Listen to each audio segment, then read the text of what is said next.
After the school year of 1986, when we had the 35 first graders each and our teachers, it was pretty stressful. I was ready for a break.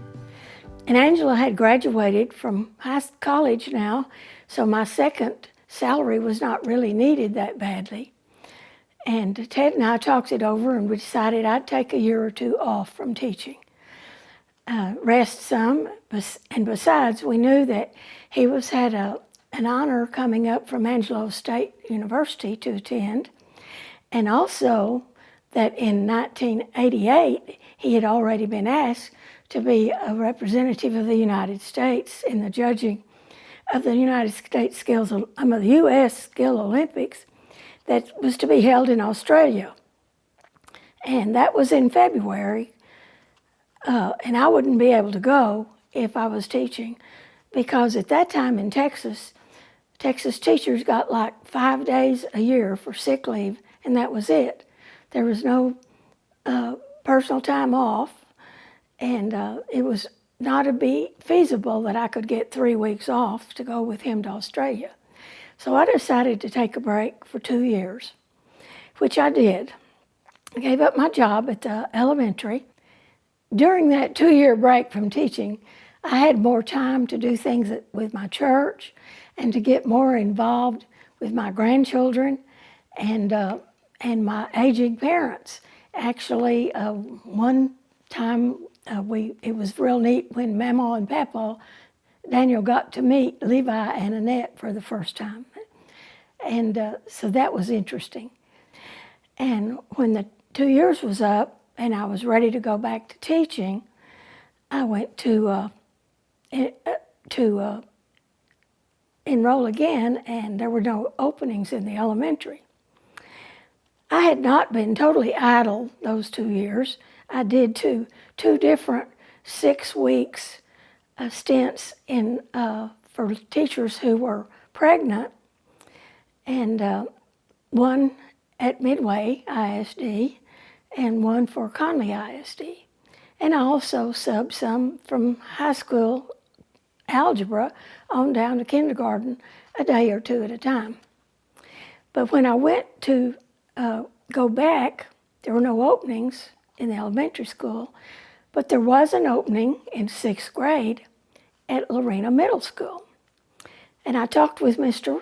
Rossler, who was the principal, and he told me that if I wanted the job, it would be 4 sections of world history, 1 class of reading, and 1 class of art, which he called wet art, which would be like a half a year of one set of students and another half of another set of students, all teaching the same curriculum both times. Because at that time, most of the Lorena Middle School students joined the band. There were usually about 20 or 25 that didn't, and they were the ones that would be put into art for a half a year and speech for a half a year for their fine arts curriculum. So I took the job. He was happy to hire me because he had known me as he had been a math teacher before he became principal, and he had actually been the one who taught Angela Trigg and pre-cal in high school before she went off to college. And I had had his daughter, Rachel, in my 1st grade class, so I knew him well. And he hired me, and the school board approved, and I gathered the curriculum for 6th grade world history and began to prepare. When I went home and told Ted I was not going back to elementary, I was going to 6th grade, he said, "Well, I'm glad that you finally got promoted. You were beginning to talk like a 1st grader." I said, "What?" He said, "Well, yeah, last week you had a flat and you said, 'Oh, look, O-C-D flat, flat, flat, flat.'" I said, "I did not." He said, "Yes, you did, and you had it damn, damn, damn." And he grabbed me and danced me around the kitchen. He loved to tease me all through our marriage. Well, I did enjoy that age of students. While I had liked the young ones, I now had some of the same kids that I had had in first grade, and I could see how much they had improved or had learned through the other classes. And another thing, I was able to do more projects with them, more intensive things than I could have with first grade. Another thing Mr. Rossler wanted me to do was to get involved in the history fair. There was a history fair that was nationwide. It started in your own school, advanced to a college somewhere nearby, and then on to national if you progress that far. And so I wrote to Baylor University and got the curriculum and the theme for the year for the history fair. And that is one of the things I started that year, as well as my regular teaching. The theme was an individual who made a difference in their field. And so to teach the kids what they would need to do for history fair, we had lessons in what were primary or secondary sources. We went to the library. We looked up books and ways to research besides just getting your information off of the computer, which you could use, but you needed other things, like letters that person had written or some speech they had made, which were like primary sources. I also taught them how to write an annotated bibliography, because that was one of the requirements for history fair. There were some students that weren't interested at all in doing that much work. They did do the library stuff that we all did, but they were allowed to just make a poster on the theme if they did not want to try for advancement. In individual categories, they could write a paper, do a one-person performance, a one-person media, or a one-person stand-up board with the stuff on it. The group projects were the same categories except for not the written paper, and they could be groups of 2 to 5. And so they began their work, and we had our history fair from the 6th grade, and judges of other teachers and history and all. And we did take, that first year, 22 students to Baylor in different categories. We went on the school bus with me and an aide, and Mr. Rossler joined us later. But the school gave us a voucher for lunch, and so we walked about a block over to the Pizza Hut and all had lunch together at the same time. And then we went back after all the judging was complete for the award ceremony. And then the bus would be there to take us home. Well, a few of the projects won an honorable mention, but you had to win either first or second to advance. And we were happy that we had won anything. Then all of a sudden, when they called out individual media, second place, Christy Rowland of Lorena Middle School. We were going to Austin. Her parents were delighted. Her project for the theme had been Amelia Earhart, a fallen star.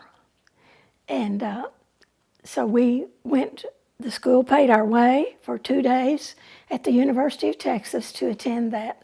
And that got Lorena started in the history fair. The next year, when same time, the 7th grade students who had participated the year before, we want to take part in the history fair again. We want to take part. And so it was for 6th and 7th grade. And pretty soon it was for the whole school, 6th, 7th, and 8th. By 1993, we took 48 students to Baylor with 22 different projects, and 14 of those advanced to state competition, the projects. Lorena was making a name for itself in history fair. And that was really exciting. And even the two coaches that were teaching the 7th and 8th grade got really involved in helping their students with it. So that was something I felt was a great accomplishment that I had gotten started because I've always loved history, and seeing my students getting involved in history and people from the past was very exciting.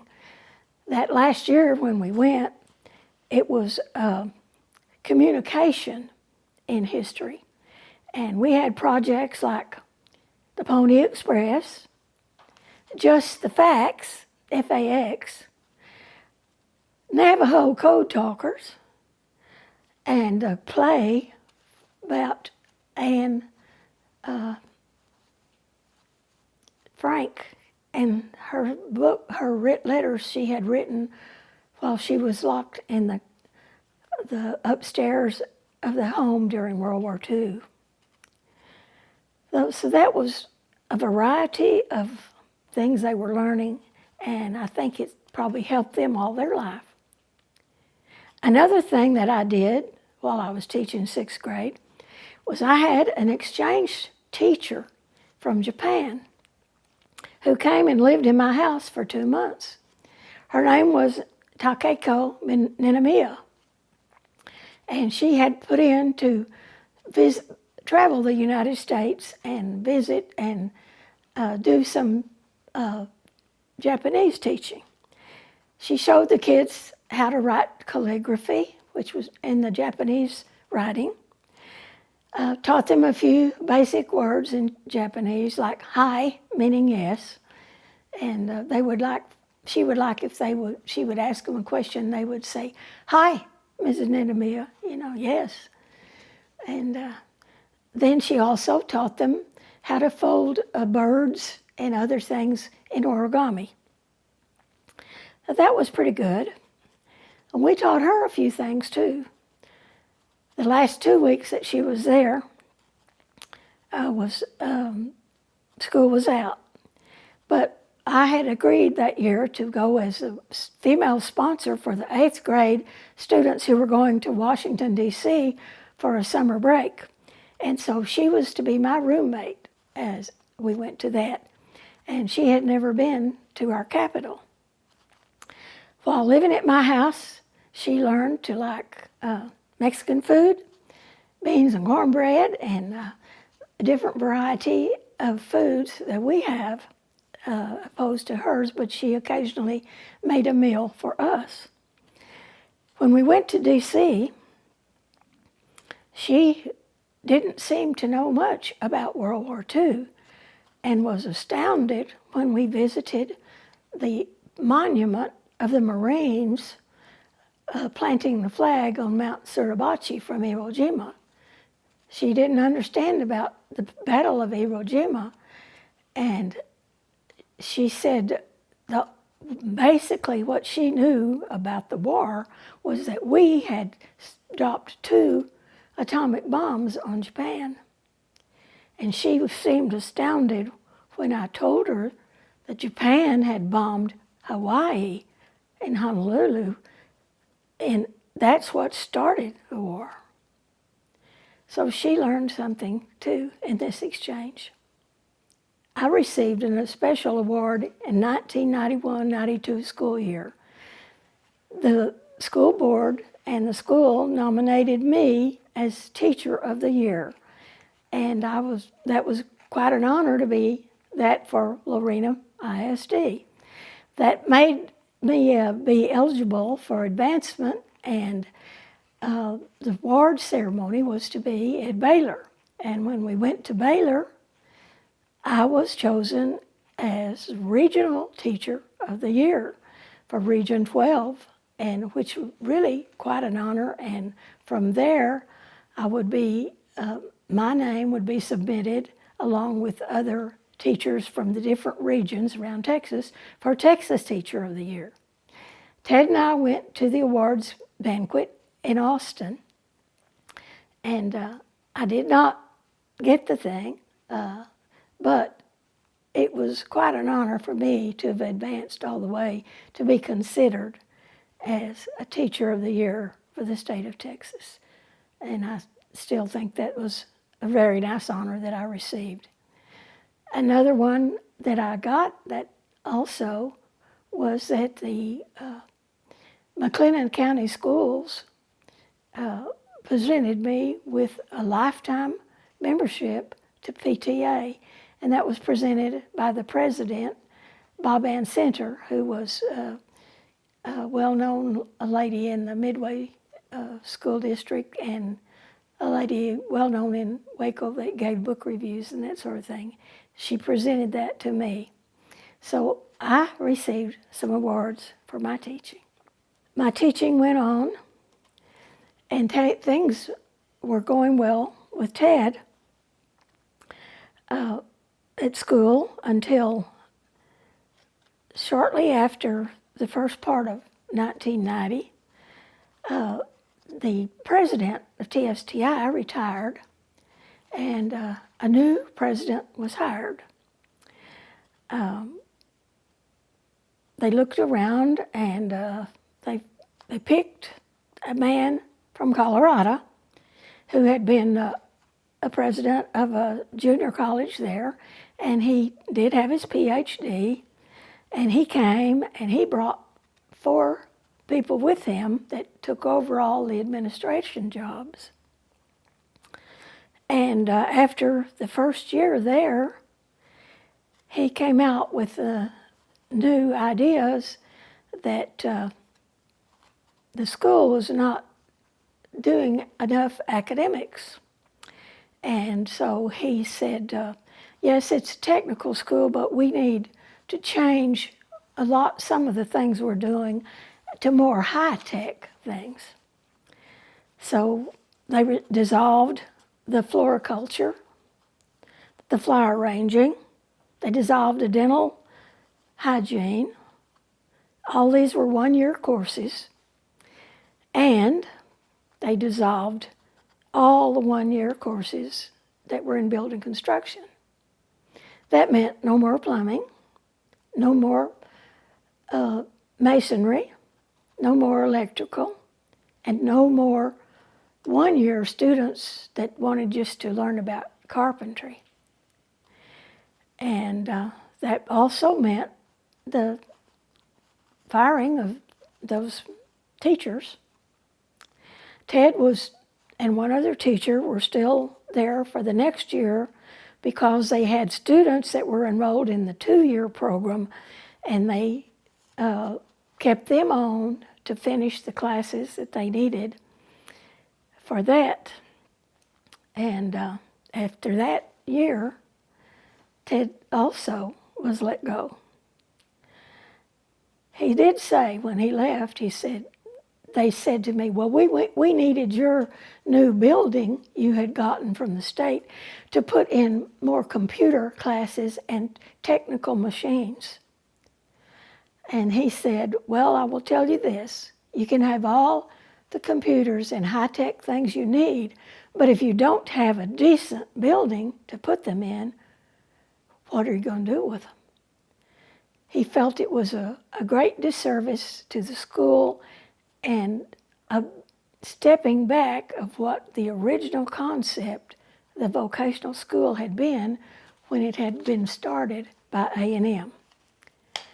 But it did give him time to do more with his hobbies. And he got more involved with church activities as director of the men's work at the church, and taking them on the weekend to camp at Lake Brownwood for a men's retreat and different things like that. And he also got involved with watch collecting.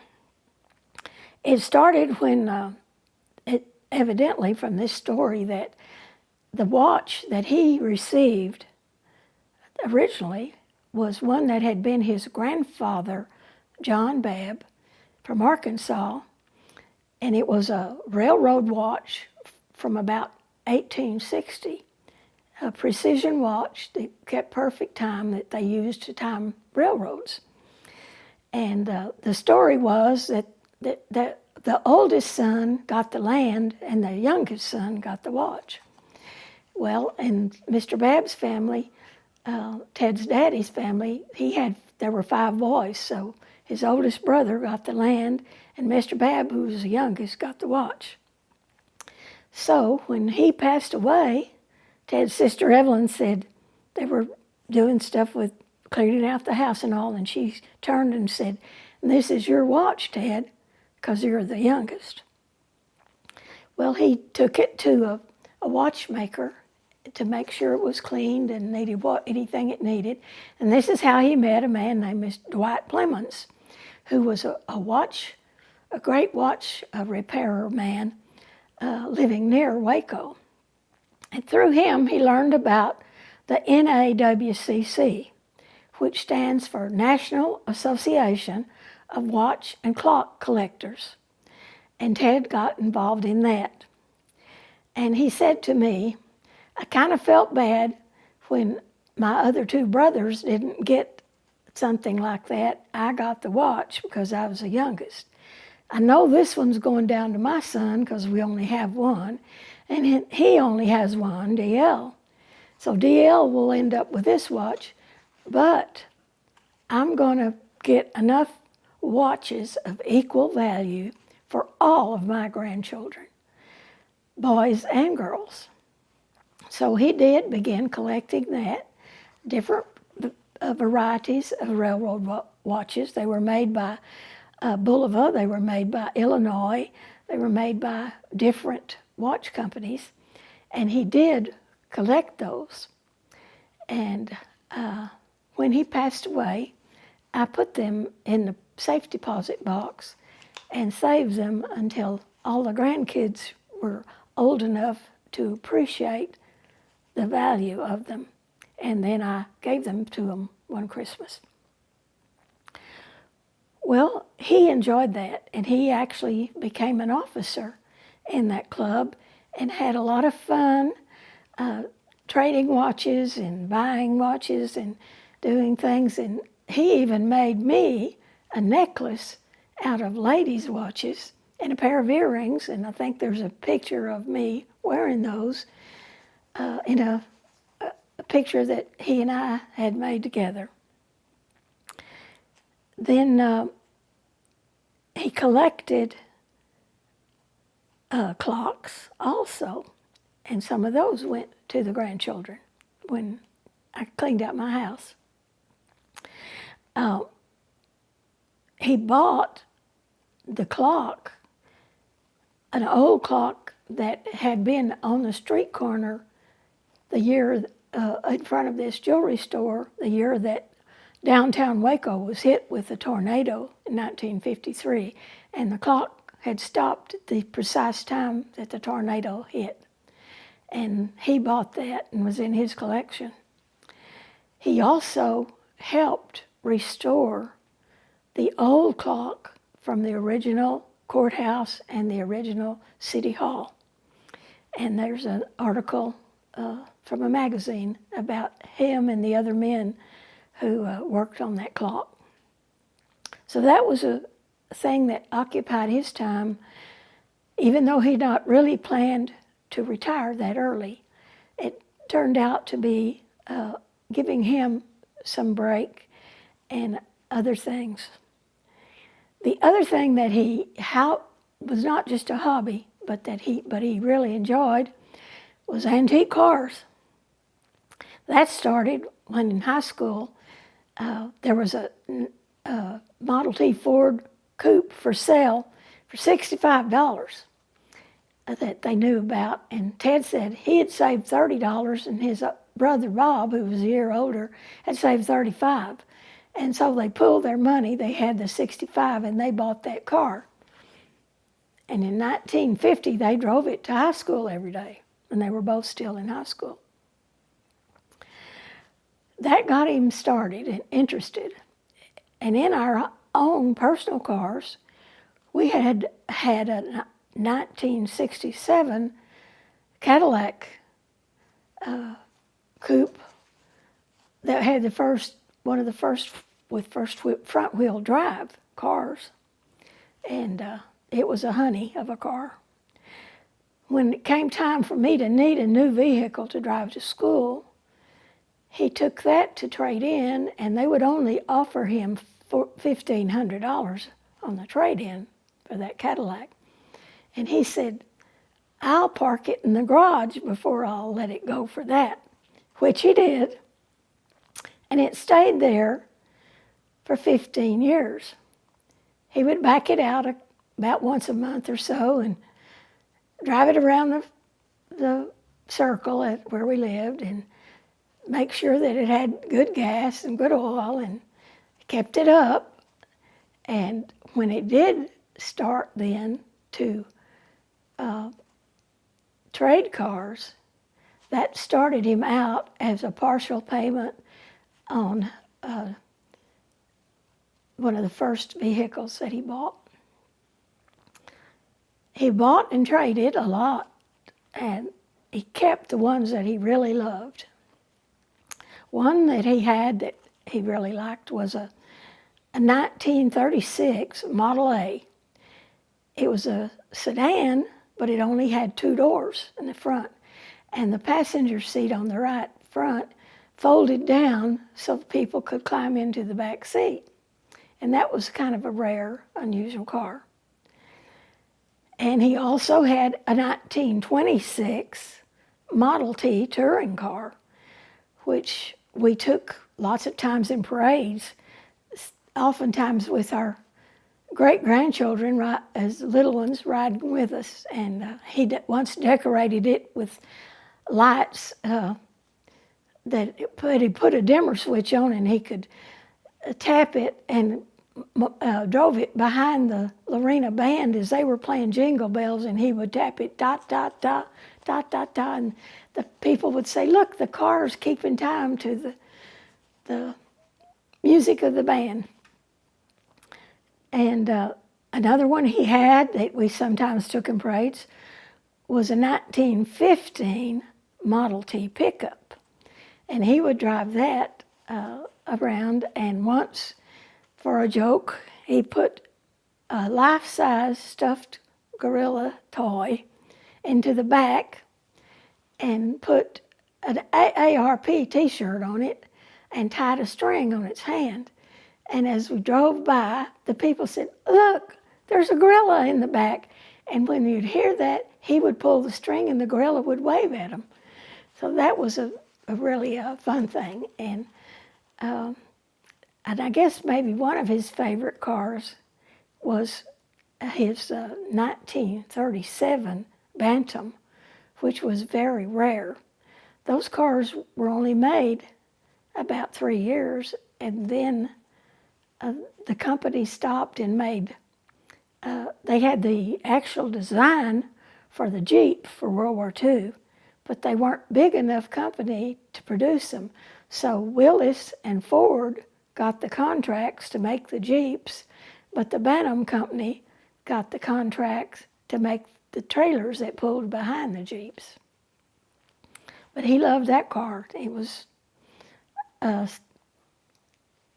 convertible with a cloth top. He liked to wear his bowler hat when he drove that around, and he drove that sometimes in parades. Or taking the kids for a ride. And Michael was a baby, but he liked to ride in it, and he liked to put the hat on too. Well, that was fun for Ted, and good things that he was able to do to counteract the disappointment he had in the school closing his department. He did tell me once that telling somebody that what they did for the last 25 years was like a slap in the face. Well, that's not all that happened. We had new babies. Angela had her second child.